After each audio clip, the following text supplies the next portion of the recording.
నమస్తే. ప్రస్తుతం మనం ధర్నా చౌక్లో ఇక్కడ ఏదైతే నీట్ పేపర్ లీక్ సంబంధించి ప్రధాని నరేంద్ర మోడీ కావచ్చు, లేకపోతే విద్యాశాఖ మంత్రి అయినటువంటి నరేంద్ర ప్రధాన్ ఖచ్చితంగా రాజీనామా చేయాలంటూ బీఆర్ఎస్ పార్టీ పెద్ద ఎత్తున ఇక్కడ ధర్నా నిర్వహించి దీనికి సంబంధించి మాట్లాడడం పెద్దపల్లి బీఆర్ఎస్ పార్టీ నాయకులు ఉషా గారు ఉన్నారు. ఇక్కడ చూడండి, మీరు కూడా చూస్తున్నారు, 2 నెలల నుంచి కూడా ఈ నీట్ పేపర్ కి సంబంధించి కనీసం రియాక్ట్ కాకుండా, వాళ్ళకి సానుభూతి తెలియకుండా వాళ్ళు చైనా ఏజెంట్లు అంటూ, పాకిస్తాన్ ఏజెంట్లు అంటూ రకరకాల మాటలు మాట్లాడుతున్న విద్యార్థుల పైన. ఇటువంటి చూస్తుంటే మీకు ఏం చెప్పాలనుకుంటుంది?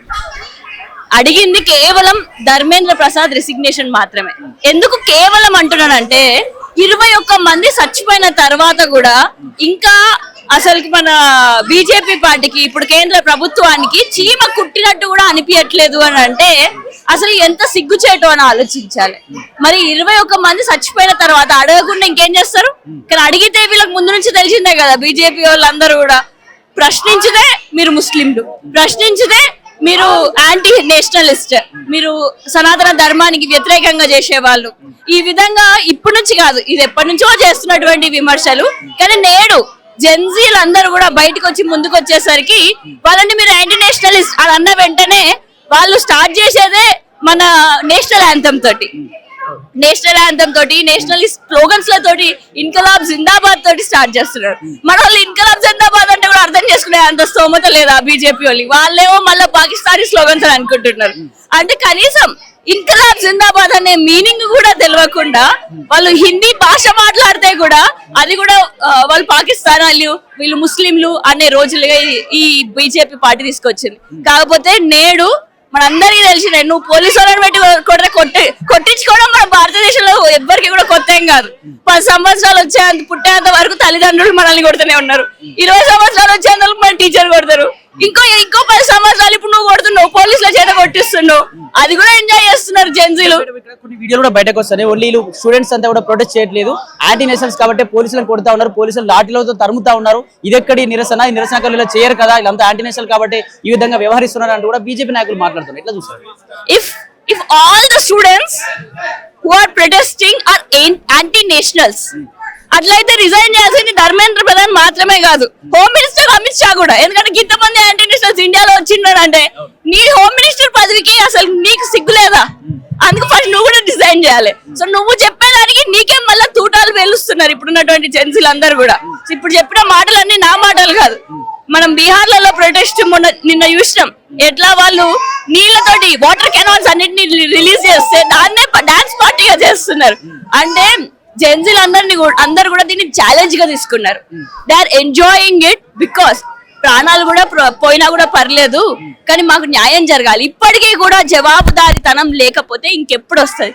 ఇంతమంది లక్షలాది మంది కూర్చొని నేను ఎంజాయ్ చేస్తున్నానే పదం నేను ఎందుకు అంటున్నానంటే వీళ్ళందరూ కూడా ఎంత కష్టం, ఇప్పుడు రైతన్నది ఎంతో కష్టం ఉంటది, but they enjoy what they do. So we are also enjoying the protest. ఎన్ని గంటలు ఎంత మంది నేడు ఆమరణ నిరాహార దీక్షకి పూనుకున్నారో మీరు చూసిందే. సోనం వాంగ్చుక్ గారు కూడా నిన్నటి వరకు మరి నిరాహార దీక్ష చేస్తూనే ఉన్నారు.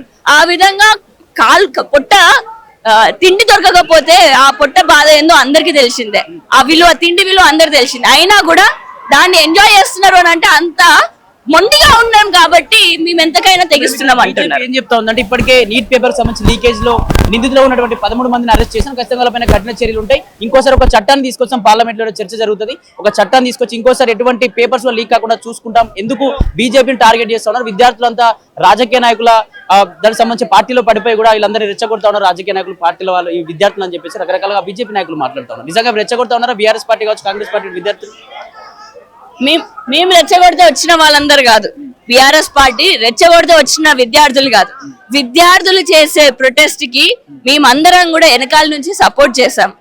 విద్యార్థులు చేసేదానికి మద్దతు తెలియజేయకపోతే కాంగ్రెస్ ని కూడా ప్రతిపక్షంగా చూడరు అని చెప్పి మరి రాహుల్ గాంధీ గారు కూడా విద్యార్థుల ప్రెషర్ కి రాహుల్ గాంధీ గారు కూడా వచ్చిల్లని చెప్తా. ఎందుకంటే అన్ని రోజులు దీక్ష చేసినప్పుడు, సోనం వాంగ్చుక్ గారు దీక్ష చేసినప్పుడు జంతర్ మంతర్ దగ్గర ఏ ఒక్క రోజు వెళ్ళిండు రాహుల్ గాంధీ గారు?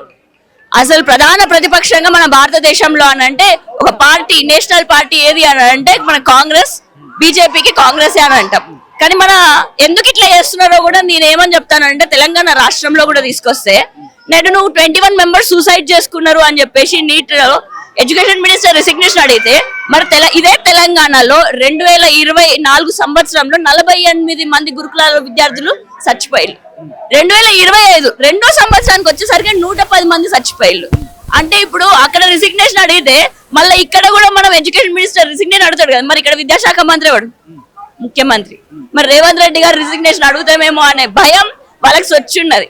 కాబట్టే మన తెలంగాణ రాష్ట్రం నిన్న చూడండి ఒకసారి, రాహుల్ గాంధీ రేవంత్ రెడ్డి గారు ఇక్కడ కొడంగల్లో ర్యాలీ చేసిండంట. వెనకాల ధర్మేంద్ర సింగ్ ఆయన పేరు.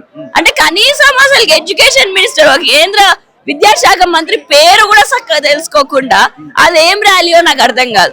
ఏదో తూతూ మంత్రంగా ఏదో ర్యాలీ చేస్తున్నారు కానీ నిజంగా మాత్రం ర్యాలీ చేయట్లేదు కాంగ్రెస్ వాళ్ళు. అంటే అసలు వాళ్ళకి ఎందుకు చేస్తున్నారు? ప్రధాన డిమాండ్లు ఏంటి? మరి నీట్ విద్యార్థులు అందరూ కూడా ఏం డిమాండ్లు కొడుతున్నారు? వాళ్ళు కొడుకున్న డిమాండ్లు మూడే. ఒకటి, ముందు ధర్మేంద్ర ప్రధాన్ రిసిగ్నేషన్. రెండోది, మరి వాళ్ళకి ప్రతి ఒక్కరికి కూడా ₹1 కోటి 21 మంది చచ్చిపోయారు అని అంటే వాళ్ళు ఆత్మహత్య అని అంటే దిస్ ఈస్ నాట్ సూసైడ్ అని చెప్తా, this is murder by the government. కాబట్టి ప్రతి ఒక్కరికి కూడా మనం పోయే ప్రాణాలు తెచ్చిపెట్టలేము కాబట్టి కనీసం ₹1 కోటి ఎక్స్గ్రేషన్ ప్రకటించండి అని అంటున్నాం. మరి కనీసం ఇవి కూడా చేయకపోతే నిన్న నైట్ నరేంద్ర మోడీ గారు ప్రధానమంత్రి గారు, మరి మీరు ఎప్పుడైనా కూడా FM అవేవో మాటలు ఉంటాయి కదా, మన్ కీ బాత్ అని చెప్పేసి విద్యార్థులతోటి మాట్లాడతారు. కానీ నిన్నటి వరకు గిన్ని రోజులకు సోయలేదా వాళ్ళకి? గిన్ని రోజులు అయితే అంత ఫాస్ట్ ట్రాక్ కొట్టేయాలని అంటే ఇది ఎమర్జెన్సీ అని చెప్పేసి గిన్ని రోజులకు కూడా తెలియలేదా? నిన్న రాత్రి నైట్ 12 గంటలకి, అంటే ఎంత ప్రెషర్ కి లోన్ అయితే ఒక ప్రధానమంత్రి కూడా నైట్ 12 అర్ధరాత్రికి దొంగ లెక్క 2 నిమిషాలది టెలిప్రాంప్టర్ ముందు కూర్చొని 2 నిమిషాలు మాట్లాడాల్సి వచ్చింది. అది కూడా ఫాస్ట్ ట్రాక్ కోడ్ పెడతామని. కానీ మీరు ప్రధానమంత్రి అయినా ఎవరిపైనా కూడా ఊరుకునేది లేదు. నేడు ఒక ఫీవర్ వచ్చింది నాకు, ఎంతో సిక్కుకుండా అయినా కూడా ఇక్కడికి ఎందుకు వచ్చినాము అని అంటే బిఆర్ఎస్ పార్టీ మీరెంతనైతే నేడు అభిజిత్ దీప్కే ఆయనకు కూడా జ్వరం వచ్చింది, ఆయన కూడా జంతర్ మంతర్ కేంద్రంలో కూర్చున్నాడు. సేమ్ అట్లనే మరి మీ ప్రాణాలు ప్రాణంగా పెట్టినందుకు మరి మేము ఆల్రెడీ ప్రజాక్షేత్రంలో ఉన్న వాళ్ళం, మరి మేము మీకు మద్దతుగా ఉంటాం, ఖచ్చితంగా ఉంటామని తెలియజేస్తాం. విద్యార్థులంతా కూడా ఇదే ఒక రోజు మాకు న్యాయస్థానాలు సపోర్ట్ జరుగుతుంది, జడ్జిలు కూడా మాకు సపోర్ట్ చేస్తారు, మాకు సంబంధించిన న్యాయం జరుగుతుంది, ప్రభుత్వాలు ఖచ్చితంగా న్యాయస్థానాలు నిలదీస్తాయని చెప్పి ఎదురు చూస్తున్న క్రమంలో ఆ సందర్భంలో ఒక జడ్జి సూర్యకాంతం గారు ఈ విధంగా మాట్లాడితే అలా వీడియోలు చూసేటువంటి టైం లేదు, అంత పెద్ద ఇష్యూ కాదు, చాలా ఇష్యూస్ ఉన్నాయి, ఇదెందుకు తీసుకొస్తున్నారు అంటూ రకరకాల కామెంట్ చేసి ఎట్లా చూస్తారు మీరు? ఒక సుప్రీంకోర్టు హెడ్ ఇలా మాట్లాడు. ఈ జుడిషియరీ కూడా చెంచా లెక్క అయిపోయింది ఒకలాగా. కొంతమంది జుడిషియరీ, అందరూ అన్నాను, కొంతమంది జుడిషియరీ ఉండడం వల్లనే నేడు న్యాయ వ్యవస్థ భ్రష్టు పట్టింది అని అంటున్నా నేను. అసలు న్యాయ వ్యవస్థ ఎంత స్ట్రాంగ్ గా ఉంటే మన దేశానికి వెన్నుముక్క న్యాయ వ్యవస్థ. అట్లాంటి వెన్నుముక్క బలంగా లేనప్పుడు, నికార్స్గా లేనప్పుడు ఏమైపోతుంది? మరి ఇప్పుడు ఈ రోజు కాదు నీటి వ్యవస్థ గురించి, ఎప్పుడో ప్రభుత్వానికి మొట్టిగా వేసి మీరు దీని మీద సిట్ విచారణ చేయాలి, సిబిఐ ఎంక్వైరీ చేయాలి అని చెప్పి ఎప్పుడో రావాల్సినటువంటి కోర్టులు నేడు కోర్టు దగ్గరికి పోయి అడిగినా కూడా వీడియోస్ చూడండి అని అన్నా కూడా నాకు టైం వేస్ట్ అని చెప్పాల్సిన పరిస్థితి. అయినా కూడా వదిలిపెట్టలేదు. మన స్టూడెంట్స్ అందరు కూడా చేసేటటువంటి ఆందోళనలకి మళ్ళా సీనియర్ బెంచ్ కి వెళ్ళారు కూడా, మళ్ళీ వీడియోలని కూర్చోబెట్టి మెడ వంచి తలకాయలు వంచి మరి చూపెట్టిల్లు మన students. So I'm very proud of our country and I'm very proud of our students right now, especially the young girls. 20 సంవత్సరాల లోపు ఉన్నటువంటి మహిళలు వెనకాల వాళ్ళ అబ్బాయిలందరినీ కూడా, వాళ్ళ ఫ్రెండ్స్ అందరు కూడా ఉన్నారు, వాళ్ళని కాపాడాలి అని చెప్పేసి వాళ్ళ ప్రాణాలని ముందు పెడుతున్నారు. నిన్న ఒక అమ్మాయి, I think her name is Divya, Telangana నుంచి జంతర్ మంతర్ పోవాలి అంటే 1 వే టికెట్ తీసుకొని పోయింది. ఆమె వీడియో ఒకటి షూట్ చేసింది. నాకు అక్కడికి పోయిన తర్వాత ఇంక అన్ని మీ మీదకే వదిలేస్తున్నా అని చెప్పేసి. మన తెలంగాణ రాష్ట్రంలో మనం ఎంతో మంది వీర నారిమణులను చూసినాం. చాగలి ఐలమ్మని చూస్తాం, బెల్లి లలిత అక్కని చూసినాం, రాణి రుద్రమాదేవిని చూసినాం. ఈ విధంగా ఎంతో మంది మహిళా ఫైటర్స్ ని చూసాం.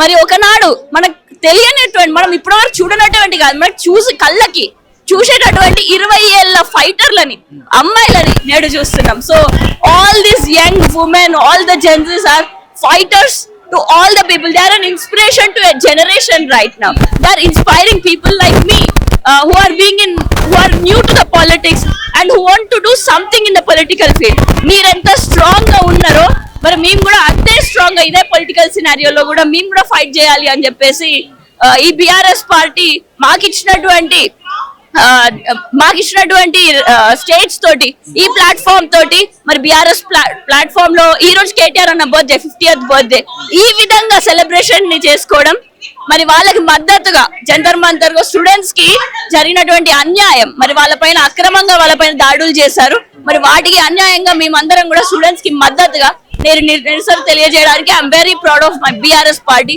My Telangana state and my country India.